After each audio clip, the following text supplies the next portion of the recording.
కేటీఆర్ గారు ఈరోజు పొద్దున మీరు ఏదో మాట్లాడుకుంటూ నేను కేసీఆర్ గారి సైనికుని అన్నారు. మీరు కేసీఆర్ గారి సైనికులు కాదు, మీరు కేసీఆర్ గారి కుమారులు. కేసీఆర్ గారి తర్వాత రాజ్యాభిషేకం చేసి రాజు కావాలనుకున్న యువరాజు మీరు. సంవత్సరం క్రితం ఎప్పుడైతే అధికారం కోల్పోయారో యువరాజు రాజు అయిదామనుకున్న యువరాజు మతి భ్రమించి మాట్లాడుతున్నట్టుగా క్లియర్గా అందరికి కనపడుతుంది. ఈ మతి భ్రమించి మాట్లాడే విషయంలో మీరు ఏం చేస్తున్నారంటే, మీ నాయన 2002లో ఒక ఉద్యమకారునికి వచ్చి ఆ రోజు ఏదైతే వాయిస్ ఇస్తురో అదే వాయిస్ మీరు ఇస్తుర్రు. ఎందుకంటే మీ నాయన అదే వాయిస్ తోటి ముఖ్యమంత్రి అయ్యిండు, అదే వాయిస్ తోటి 10 ఏళ్ళు దోసుకుండు. ఇప్పుడు మళ్ళీ మీరు వచ్చి అదే రీల్ వేస్తే ప్రజలు నమ్మరు. ఎందుకంటే మీ నాయన అప్పుడు నా ధ్యేయమే నేను ప్రాణాలు అర్పిస్తా తెలంగాణ కోసం, నాకు కానీ నా కుటుంబానికి కానీ అధికార కాంక్ష లేదు, మేము వస్తే దళితుని ముఖ్యమంత్రి చేస్తాం, మేము కాపలా కుక్కలం ఉంటామని చెప్పితేనే జనం నమ్మి మీకు ఓటేసారు. ఈ రోజు మళ్ళీ నువ్వు అదే డైలాగులు చెప్పుకుంటూ ముందుకు పోతే నడవదు. కేటీఆర్ గారు సంవత్సర పాలన గురించి చెప్తూ మొత్తం దోసుకున్నాం, ఆల్రెడీ తెలంగాణకు ముంచేసినాం, తెలంగాణ ప్రతిష్టను భంగం చేసినామని ఏదైతే చెప్తుర్రో మీరు ఒక్కసారి వెనకకు తిరిగి చూడండి. ఈ రాష్ట్రానికి 7 లక్షల కోట్లు అప్పయింది.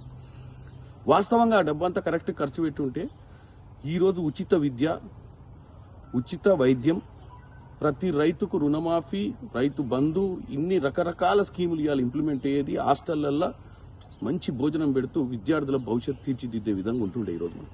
కానీ ఎందుకు లేదు? ఏడవైన ఈ డబ్బంతా ఇవాళ మీరు ఎవరికో వాళ్ళ కొడుకు, వాళ్ళ బామ్మడిది, వీళ్ళందరూ అని చెప్తున్నారు. ఈరోజు నేను ఒక్కటే చెప్తున్నా మీకు, మన కుటుంబం ఏం చేసిందని ఒక్కసారి చూసుకో.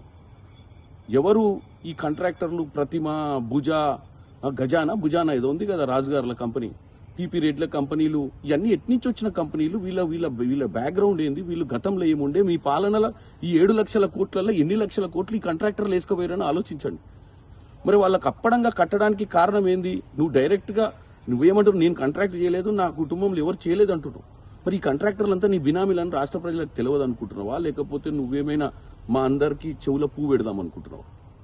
మా ఇంట్లో ఎవరికి సంబంధం లేదంటే మీ ఇంట్లోనే సోదరిమణి కవిత గారు ఢిల్లీలో పోయి లిక్కర్ బిజినెస్ ఎందుకు చేసింది? కమిషన్ల కోసమే కదా. లిక్కర్ వ్యాపారం చేసిందే డబ్బుల కోసం. మీకున్నంత డబ్బు పిచ్చి ఎవరికి లేదు. ఈరోజు 7 లక్షల కోట్లలో 1,00,000 పైచిలకు కోట్లు ఎటుపోయినాయో కమిషన్లు దండుకున్నది మీరు. ఇవాళ విదేశీ పెట్టుబడులు పెట్టి విదేశాలలో ఏమేమి ఉన్నాయో అందరికి తెలుసు. ఈరోజు తెలంగాణ ప్రజల్ని తప్పుతో పట్టేయకండి.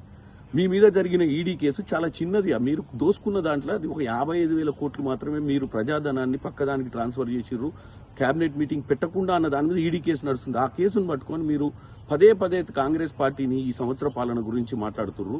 కేటీఆర్ గారు మీకు ఒక్కటే చెప్తున్నా, పాత పాట పాడకండి, ప్రజలు నమ్మరు. కొత్త ముచ్చట ఏదైనా చెప్పండి. ఈ రాష్ట్రంలో మనం ఏం చేస్తే బాగుంటుందో దోసుకోకుండా చెప్పండి. దోసుకునే ఆలోచనతో చెప్పకండి. మళ్ళీ ముఖ్యమంత్రి కావాలన్న ఆశ నీకు ఉండడంలో తప్పు లేదు. ఎందుకంటే నీకు ఇందాకనే చెప్పిన, నువ్వు సైనికుని కాదు, యువరాజు అని. యువరాజు మాటలు, యువరాజు అని చెప్పి నేను మీకు ముఖ్యమంత్రిని అయితే మా నాయన తర్వాత నేనే ముఖ్యమంత్రి, మీ నాయన లెక్క ఎస్సీ దళితుడు అని చెప్పడానికి లేదు ఛాన్స్. నువ్వు ముఖ్యమంత్రి కావాలనుకుంటున్నావు.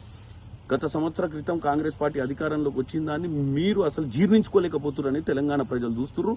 రోజు ముచ్చట చెప్పి మీరు తెలంగాణ ప్రజలు తప్పుతో పట్టివద్దని కోరుకుంటున్నాను.